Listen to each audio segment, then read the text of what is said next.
2 साल पहले चंडीगढ़ में इलेक्ट्रिक बसेस की शुरुआत की थी और अब इसके बहुत ही सकारात्मक परिणाम हैं वो देखने को मिले हैं। पिछले 2 सालों की अगर हम बात करें जब से इलेक्ट्रिक बसेस चली हैं, किस तरह से पर्यावरण को इसका फ़ायदा हुआ है, कितना फ्यूल बचा है, ज़्यादा बात करने के लिए इस वक़्त हमारे साथ चंडीगढ़ के आरएलए डायरेक्टर प्रद्युमन सिंह जी हैं।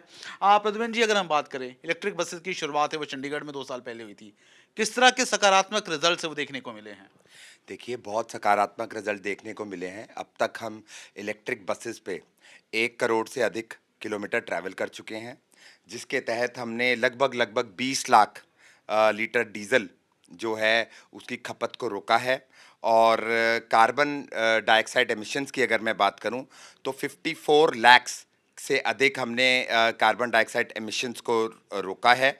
और अगर मैं टन्स की बात करूं तो लगभग 5500 टन हमने एमिशंस को रोका है। ठीक है।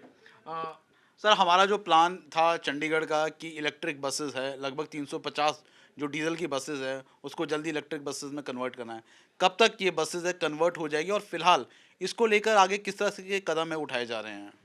देखिए, प्रशासन इस मामले में बहुत गंभीर है। हमारे आला अधिकारी इस विषय पर काफ़ी गंभीर हैं कि जो चंडीगढ़ है वो पब्लिक ट्रांसपोर्ट जल्द से जल्द इलेक्ट्रीफाई हो पाए।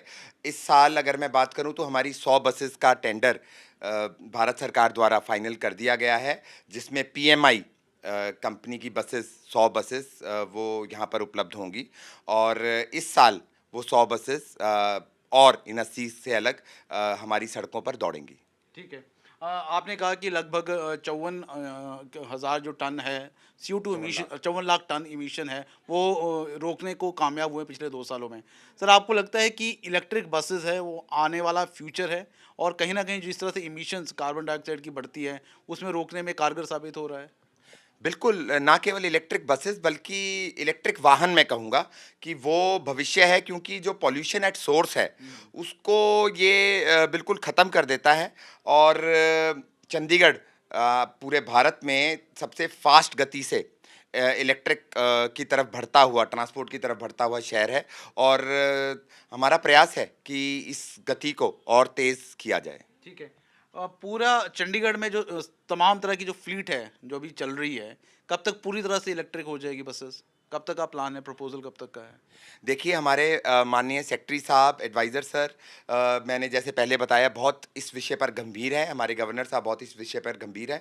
और उम्मीद है कि आने वाले इस जो आने वाला वित्त वर्ष है, इसमें आपको उम्मीद से अधिक सकारात्मक परिणाम देखने को मिलेंगे। सर, एक सवाल जो बार बार खड़ा होता है कि ठीक है, चंडीगढ़ जो एडमिनिस्ट्रेशन है वो लगातार इस और जो काम कर रही है, लेकिन जो इलेक्ट्रिक चार्जर्स है बसेस के लिए वो बहुत सारी जगहों पर प्रॉपरली अभी लगे नहीं हैं, उसकी वजह से काफ़ी दिक्कत हो रही है। क्या आपको लगता है ये भी एक रुकावट बन रही है?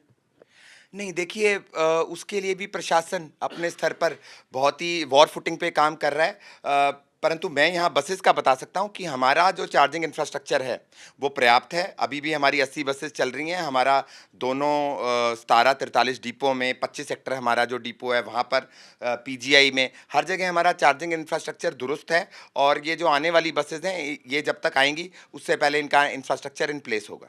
सर, मेरा आखिरी सवाल है सर, जो बस है इलेक्ट्रिक बसेस है, चार्ज करने के बाद ये कितना किलोमीटर है चल पाती है और उसकी एवरेज कितनी आ रही है? लगभग 180 से 200 किलोमीटर एक बस सिंगल चार्ज में चलती है। और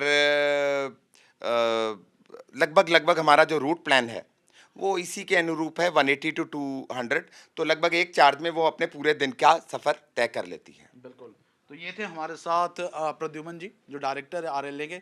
सीधे तौर पे अगर हम बात करें, 2 साल पहले है इसकी शुरुआत है वो चंडीगढ़ में की गई थी और अगर हम इन बसेस की बात करें तो बहुत ही इसके पॉजिटिव रिजल्ट्स है वो देखने को मिले हैं। ख़ास तौर पर अगर हम कार्बन डाइऑक्साइड एमिशन की बात करें, उसको रोकने की बात करें, या फिर अगर हम बात करें जो डीज़ल को बचाने की बात करें, तो लगभग 17 करोड़ का जो डीज़ल है वो पिछले 2 सालों में इन इलेक्ट्रिक बसेस की वजह से बचा है। वीडियो जर्नलिस्ट गिरीश दुर्गापाल के साथ ललित शर्मा, चंडीगढ़।